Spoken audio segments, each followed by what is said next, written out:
Hello. Hello સાંભળો.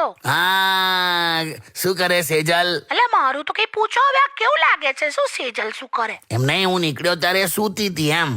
હા તો ઉઠી હવે, અત્યારે બેઠી છે નાયા ધોયા વગરની. ગમે તે હોય, નાયા ધોયા વગર, પણ તને કહું, નાઇટ ડ્રેસમાં પણ એવી લાગતી હતી. એટલે તમે શું આ લટુડા વેડા કરો છો? લટુડા વેડા કેવા તો ફેક્ટ છે. શું ફેક્ટ? ઊંઘીને તરત ઉઠ્યા પછી નાઇટ ડ્રેસમાં સ્ત્રીઓ જ સારી લાગતી હોય. એવું પાછું? તો આ છોકરાઓ તો પેલા મનરેગાના કારીગરો જેવા લાગેલા. ખરેખર આપણા વાળા તો બધા જવા દે ને. શું કરે છે પણ સેજલ, શું કરે છે? પણ તમારે શું છે? હું છું એની જોડે. આ તો કાલી પૂછ્યું લી. બધા લટુડા વેડા ના કરો, ખરાબ લાગે છે. હવે હમણાં સાંજે ને સાંજે જતી રહેશે હો. ના ના, કહેતી હતી ને 3-4 દિવસ રોકાવાની છે. નથી રોકાવ એને, જાઓ. તમારે શું છે? કઈ નહીં, આવે હું કહેવાનું. મને એક વાત કહો તો, તમારા દિલમાં કોણ છે?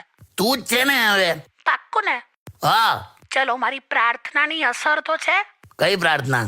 હું છે ને રોજ ભગવાનને કહું હું કે હે ભગવાન, જે દિવસે આ દિલથી મારા ના થાય ને, એ દિવસે તમારા બનાવી દેજો. હવે ખતરનાક પ્રાર્થના કરાતી હોય. આવી જ થશે. હા તો જા, હવે પેલી સેજલ બોલાવશે, દીદી દીદી કરશે, પછી સાંજે જીજુ જીજુ કરશે. પછી જીજુ અત્યારે વહેલા નીકળી જશે. જો પાછા લટુડા વેડા કરો છો. મને આનથી પણ ડેન્જર પ્રાર્થના આવડે છે હો. નાલી ના આવે. ચાલ હવે મૂકી દે. જો તો કેવું ધમકાવે.